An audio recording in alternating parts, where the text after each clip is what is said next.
Graças e paz, irmãos e irmãs. Vamos continuar o nosso estudo bíblico na carta de Paulo aos Efésios. Vamos seguir aí do versículo 25 do capítulo 4 até o versículo 2 do capítulo 5.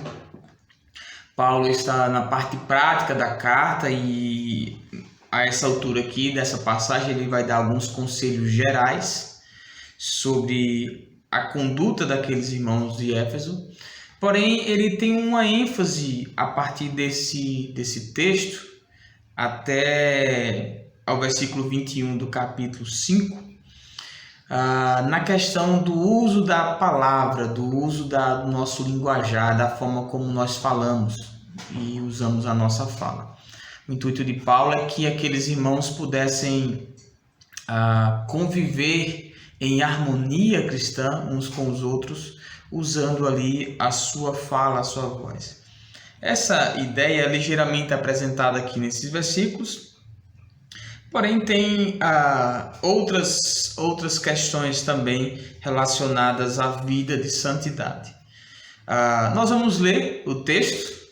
Gostaria que você abrisse sua Bíblia aí em Efésios 4, 25 ao capítulo 5 até o versículo 2, e assim a gente vai fazer como temos feito, expondo versículo a versículo e extraindo aplicações para as nossas vidas. A palavra de Deus diz assim: Por isso, deixando a mentira, fale cada um a verdade com o seu próximo, porque somos membros uns dos outros. Irai-vos e não pequeis. Não se ponha o sol sobre a vossa ira, nem deis lugar ao diabo. Aquele que furtava, não furte mais. Antes, trabalhe, fazendo com as próprias mãos o que é bom, para que tenha com que acudir ao necessitado. Não saia da vossa boca nenhuma palavra torpe, e sim unicamente a que for boa para edificação, conforme a necessidade, e assim transmita graça aos que ouvem. E não entristeçais o Espírito de Deus, no qual fostes selados para o dia da redenção. Longe de vós toda amargura e cólera, e ira, e gritaria, e blasfêmias, e bem assim toda malícia. Antes, sede uns para com os outros benignos, compassivos, perdoando-vos uns aos outros, como também Deus em Cristo vos perdoou.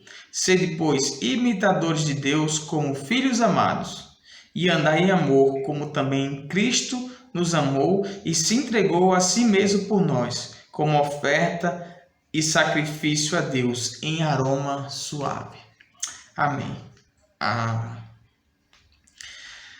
Meus irmãos, como eu falei, nós temos aqui princípios gerais, mandamentos gerais, direções gerais da parte de Deus para as nossas vidas, mas que primeiramente foram dirigidos ali para aqueles irmãos de Éfeso. Vamos seguir versículo a versículo, nós vamos aplicando esse texto a nós, entendendo como ele foi dirigido ali àqueles irmãos. A relação que eu mencionei sobre o uso da palavra já aparece de cara aqui no versículo 25, quando Paulo diz por isso, e quando ele usa essa expressão por isso, ele está tentando trazer à lembrança aquilo que ele disse anteriormente, né? É uma ideia de conclusão, de explicação simultaneamente.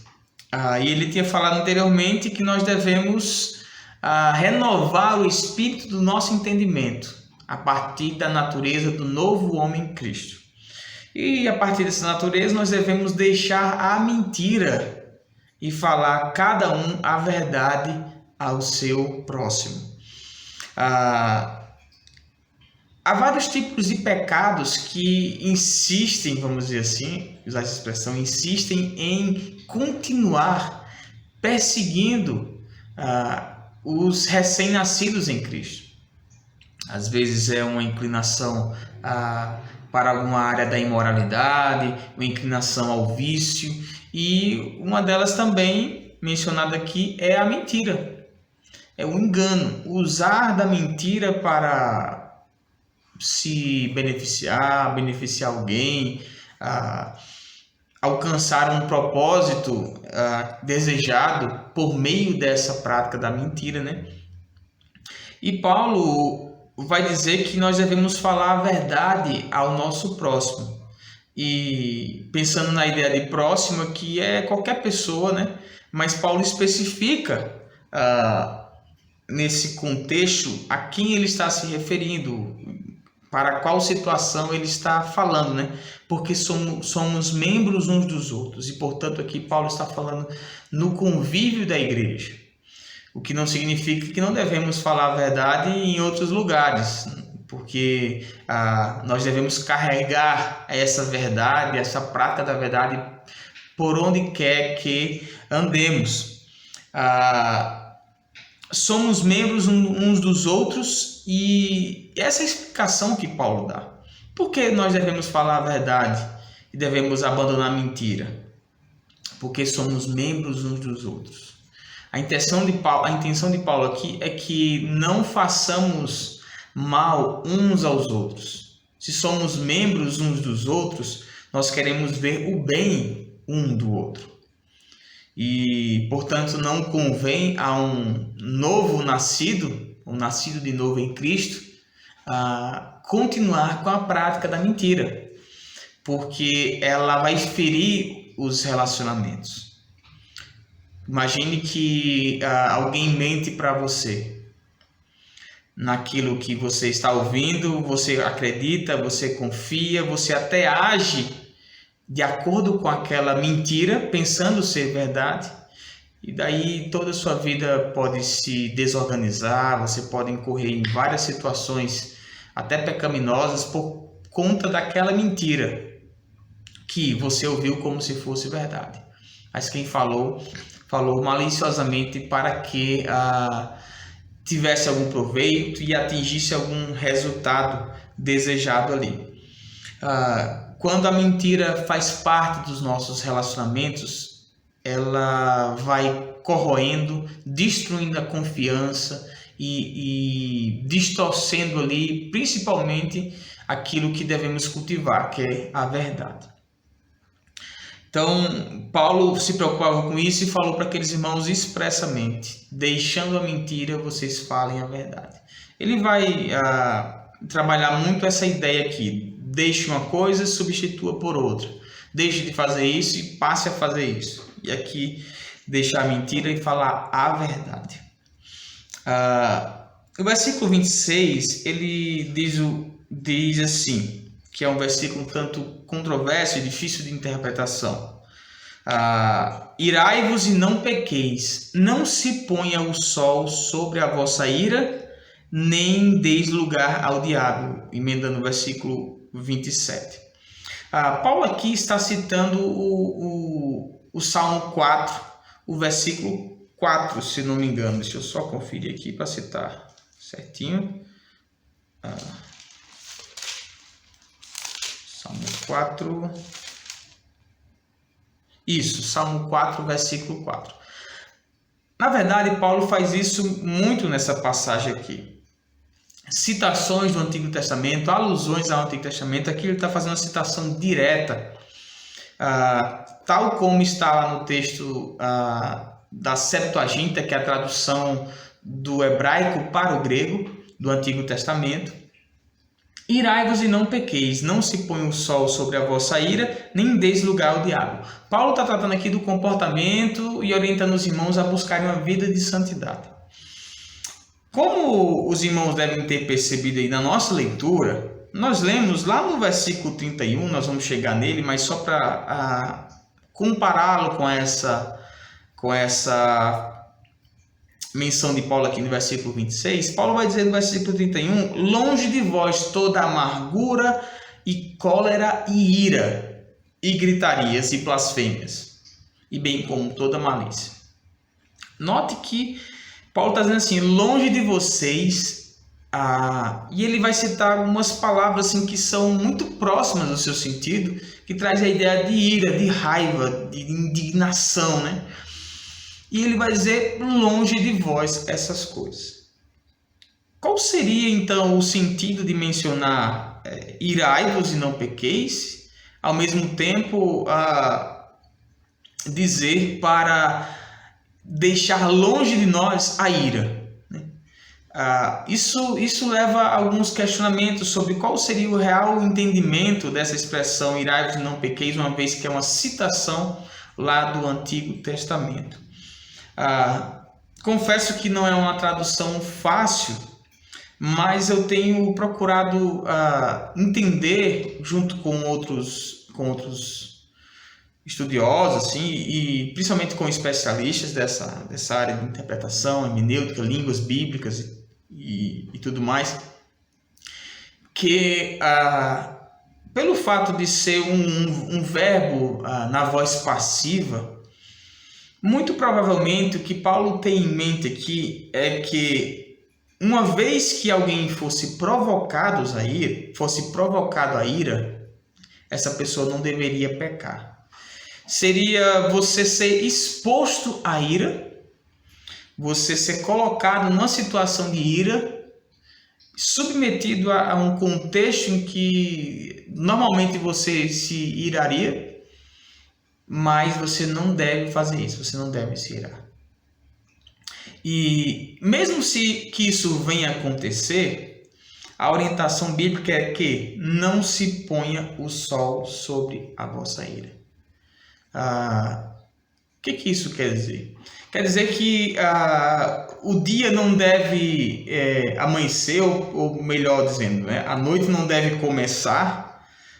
Você não deve colocar a sua cabeça no travesseiro com a ira no seu coração. Uma vez que ela foi constatada, uma vez que ela é real e presente, ela não deve durar ao outro dia. É essa a ideia. Ou seja, você não deve acumular, guardar ira no seu coração, guardar raiva, né? E Paulo continua nesse sentido dizendo aqui, não deis lugar ao diabo, no versículo 27. Nem deis lugar ao diabo, né? A ideia aqui, a figura, na verdade, é de um inimigo que ocupou um território do seu adversário. Nós temos o diabo como nosso adversário e ele chegou a ocupar um certo espaço no nosso meio, no nosso coração, na nossa vida, no nosso estilo de vida. Isso se alinha com o que Paulo vai trabalhar no capítulo 6, sobre a armadura de Deus, a qual nós vestimos e com a qual nós lutamos contra esse inimigo que é o diabo. E uma vez que ele vai ganhando espaço, vai ganhando território, ele vai enfraquecendo as nossas defesas, né? E uma das maneiras de ele fazer isso é provocando-nos a ira, colocando-nos uns contra os outros em mentiras e em debates acalorados, desrespeitosos e totalmente distorcidos de acordo com aquilo que Deus quer para nós. Então, mesmo sendo de difícil tradução, eu gostaria que entendêssemos da seguinte forma: uma vez que fomos provocados a ira, a orientação bíblica é que não pequemos. Mas, se essa ira for constatada e for presente em nosso coração, ela não deve durar até a noite. O dia não pode amanhecer e a gente acordar com essa raiva, com essa ira em nosso coração. O texto bíblico nos ensina: não se ponha o sol, não escureça o dia, sem que você tenha eliminado essa ira, resolvida essa questão, né? Seguindo o versículo 28, Paulo vai dizer assim: aquele que furtava, não furte mais. Mais uma vez aquela repetição, né? Aquele que fazia isso, não faça mais. Mais uma vez Paulo vai dizer o que se deve ser feito em lugar daquilo. Antes, trabalhe fazendo com as suas próprias mãos o que é bom, para que tenha com que acudir ao necessitado. Note que Deus tem um projeto para as nossas vidas com relação ao funcionamento dela, em relação ao trabalho, em relação à ociosidade, né? As pessoas ociosas, elas vão procurar uma forma sempre mais fácil de conseguir o seu sustento. E uma dessas formas que é fácil, vamos dizer assim, é através do furto. Mas a orientação bíblica é que não faça isso. Trabalhe. Seja um trabalhador. Seja uma trabalhadora. Fazendo com as próprias mãos o que é bom. Ora, se aquele que furtava fazia com as suas mãos aquilo que era mal, o contraste é faça com suas mãos agora aquilo que é bom. O que é esse bom? É o trabalho. E qual o objetivo do trabalho? Paulo coloca aqui também. Para que tenha com que acudir ao necessitado. Obviamente esse não é o único objetivo do trabalho, mas um dos objetivos do trabalho é justamente termos condições para socorrer aqueles que passam por necessidade. Então, se Deus deu um trabalho a você, para proteger você de cair no pecado do furto, do roubo, é para também você fazer o bem com suas mãos, com aquilo que você faz no seu trabalho. O trabalho tem que ser para o bem das pessoas, né? Portanto, aqui não deve estar em primeiro lugar e acima de tudo o lucro que nós vamos obter com aquele trabalho. Isso significa que não devemos pensar em primeiro lugar no dinheiro que advém do trabalho, mas sim naquilo de bom que aquele trabalho vai trazer para as outras pessoas. E o que a gente faz com os recursos que decorrem desse trabalho? Nós fazemos o bem socorrendo as pessoas que passam por necessidade. Então, essa parte do trabalho, Paulo sintetiza dessa forma. Não roube, trabalhe, faça o bem, acuda o necessitado com os recursos que você conseguiu desse trabalho. No versículo 29, a orientação é sobre o nosso falar. Não saia da vossa boca nenhuma palavra torpe, e sim unicamente a que for boa para edificação, conforme a necessidade, e assim transmita graça aos que ouvem. A ideia aqui, uma palavrinha-chave nesse versículo, é a palavra torpe. A ideia de torpe, eu já mencionei aqui outras vezes, a ideia de podridão. É aquela fruta, aquele legume que começou a apodrecer e vai contaminando os outros ali à sua volta. A palavra torpe é aquela palavra que vai apodrecer, que vai destruir a vida, que vai deteriorar. Quando Paulo diz não sai da vossa boca nenhuma palavra torpe, é que devemos usar a nossa língua, a nossa boca, para falar unicamente aquilo que for proveitoso.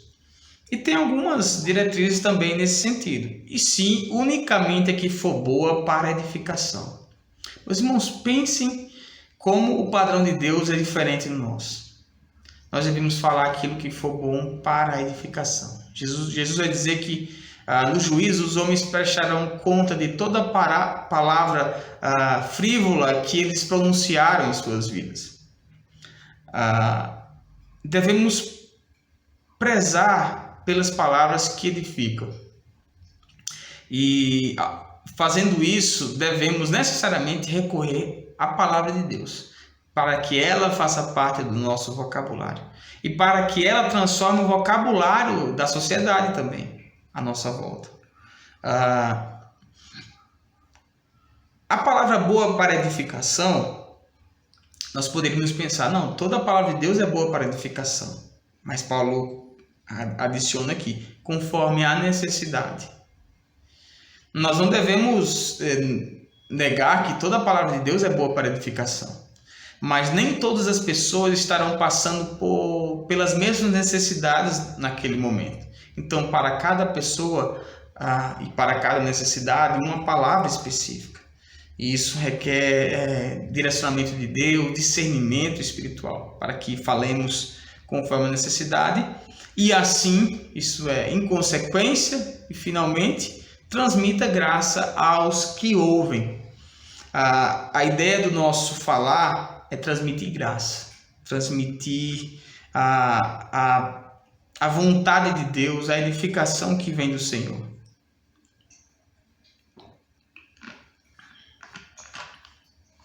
Como nós temos usado a nossa fala, as nossas palavras, né? Tem um livro que eu indico aqui do pastor Paul David Tripp, que se chama Guerra de Palavras. Ele está aqui em algum lugar na minha biblioteca. Guerra de Palavras. No versículo 30, Paulo vai mais uma vez fazer a citação do Antigo Testamento, e dessa vez aqui, Isaías 63:10. Eu vou ler como está lá em Isaías, para nós percebermos essa citação. Diz assim: mas eles foram rebeldes e contristaram o seu Espírito Santo, pelo que se lhes tornou inimigo e ele mesmo pelejou contra eles.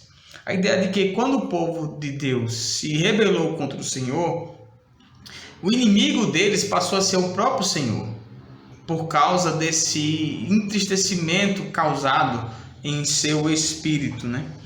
Não entristeçais o Espírito de Deus, no qual fostes selados para o dia da redenção. É por meio do Espírito que habita em nós que nós temos a certeza da nossa salvação, a nossa redenção. E a figura usada para isso é a figura do selo, né? O selo que marca a identidade, mas que marca também a ideia de propriedade. Nós somos selados pelo Senhor através do Espírito. O Espírito é quem garante que somos a propriedade do nosso Deus. E, portanto, esse Espírito que habita em nós não pode ser entristecido, não deve ser entristecido. É interessante nós percebermos algumas emoções, né, sendo apresentadas como Deus as tendo, né? E aqui nós vemos a ideia de entristecer, né? Como se Deus estivesse triste conosco por nossas atitudes. A ideia de decepção, não como se Deus tivesse sido pego de surpresa, não conhecendo aquilo que faríamos, mas é uma tentativa de expressar a reação de Deus diante da nossa desobediência, da nossa rebeldia. E a emoção, vamos dizer assim, descrita aqui é a tristeza, né?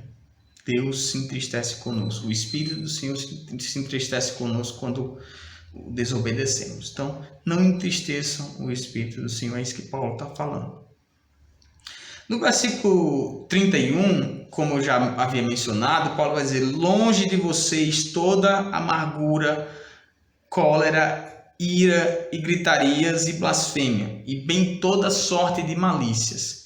Essas palavras, amargura, cólera, ira, gritaria, blasfêmias, todas elas ocorrem dentro de um contexto de no mínimo, uma briga de palavras, uma guerra de palavras, fazendo a menção ao livro, né?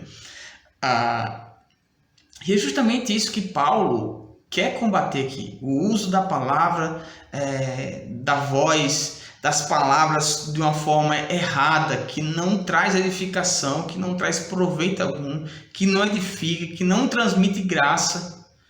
E essas palavras, quando não trazem isso, elas correm o risco de trazer amargura, cólera, que é uma espécie de raiva, ira, que é a ira propriamente dita, a gritaria, que é a alteração da entonação de voz, motivada pela ira, não é uma simples alteração de voz, vamos dizer assim. é um tipo de discussão, de uso da voz motivado pela ira, né? Por essa cólera, por essa amargura. Daí surgem as blasfêmias, né? As acusações, as falsas palavras contra o outro. E bem assim toda a malícia. Isso é todo desejo ou pensamento de origem maligna ou de procedência maligna. Longe de vós. A ideia é que isso não deve fazer parte do nosso contexto, não deve fazer parte das nossas vidas. Uma vez que isso acontecer, nós estaremos agradando a Deus cada vez mais. Devemos entender que a maneira de um filho de Deus agir é diferente. A maneira com a qual nós devemos agir no meio da sociedade deve ser diferente.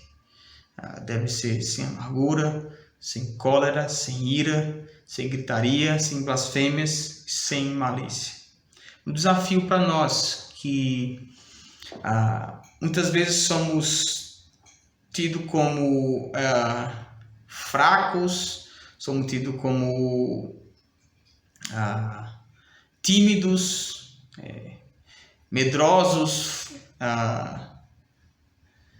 porque não adotamos uma postura mais enérgica em determinadas situações. Mas o fato é que nós devemos fazer aquilo que a palavra de Deus nos manda em todas as situações. E o que a palavra de Deus nos manda fazer? É o que está no versículo 32. E a partir do versículo 32, Paulo vai começar vamos dizer assim, a apresentar mandamentos positivos. Essa ideia de mandamentos positivos contrasta com os mandamentos negativos. O que seria essa distinção entre mandamentos positivos e negativos? Os mandamentos negativos, assim falado, são aqueles que começam com os nãos. Não faça isso, não faça isso, por isso a ideia de negativo, né?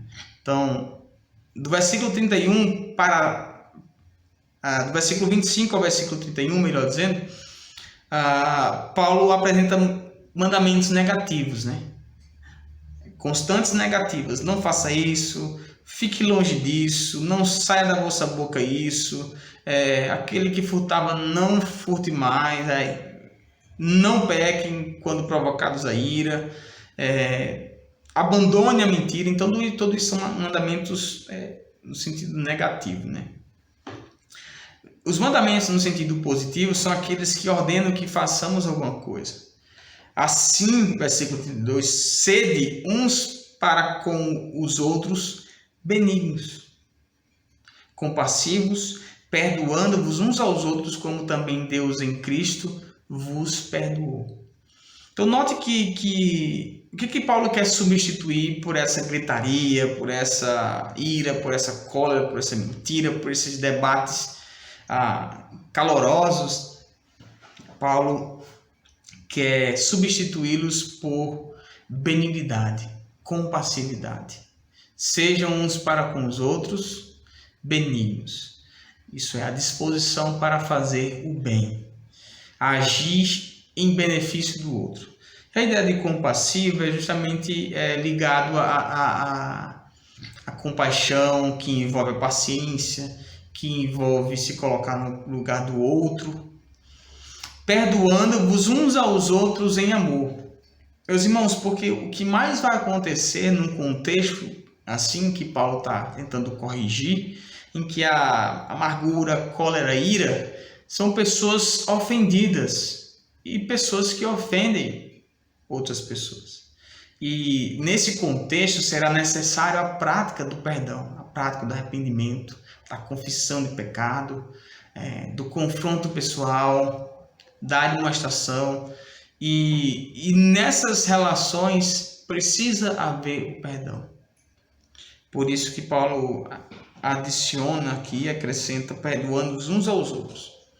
Como deve ser essa forma de perdão? Essa forma de perdão, ela deve ser baseada naquilo que o próprio Deus já nos deixa como exemplo, que Paulo fala aqui, como também Deus em Cristo vos perdoou. Como é que Deus nos perdoou em Cristo? Deus nos perdoou em Cristo por sua graça, por misericórdia. Mesmo não merecendo aquele perdão, Deus nos perdoou. Mesmo não tendo uma razão que Ele pudesse encontrar em nós mesmos para nos perdoar, Ele decide nos perdoar por amor. E é isso que deve motivar essa atitude de perdoar. É o amor que Deus demonstrou por nós em Cristo na cruz. Então, pelo fato dele me perdoar, mesmo não sendo merecedor, eu devo perdoar alguém que implora o meu perdão, mesmo que eu considere e que Deus considere que aquela pessoa não mereça o perdão. Como também Deus em Cristo nos perdoou. E Paulo vai sintetizar essa nossa atitude e a semelhança de Deus no versículo 1 do capítulo 5, quando ele diz: sede, pois, imitadores de Deus, como filhos amados. Se no versículo anterior ele falou que nós devemos perdoar como Deus nos perdoou, ele está dizendo: olha, vocês precisam agir como Deus agiu com vocês em Cristo. Ao fazer isso, vocês devem ser o quê? Imitadores de Deus. Vocês imitam a Deus quando vocês perdoam uns aos outros, porque foi assim que Deus fez com vocês em Cristo. Só que no versículo 1 do capítulo 5, ele adiciona como filhos amados. Eu já mencionei aqui outras vezes que a ideia de ser filho no pensamento judeu, a semelhança com o pai, ela se dá principalmente nas atitudes e não na aparência. É mais destacada a ideia de ser parecido com o pai no jeito de ser do que na aparência física, nos contornos físicos, né? A gente tem o costume de associar a paternidade ou a filiação de alguém com a aparência que essa pessoa tem com seu pai ou com sua mãe. Olha, fulano é filho de ciclano. Mas é a cara do pai, é a cara da mãe. No contexto judaico, a ideia mais reforçada de semelhança entre pai e filho se dava por meio do caráter, da conduta, da maneira de agir. Seria como disséssemos assim. Seria como se disséssemos assim, nosso contexto, ele é igualzinho o pai. Em que sentido? Faz igualzinho o pai, age do mesmo jeito do pai. Então, a ideia de ser imitador de Deus como filhos recupera a noção de filiação e paternidade. E nessa relação, nós devemos ser parecidos com o nosso pai. Nós vamos ver Jesus falando isso muitas vezes, que ele age como o pai, né?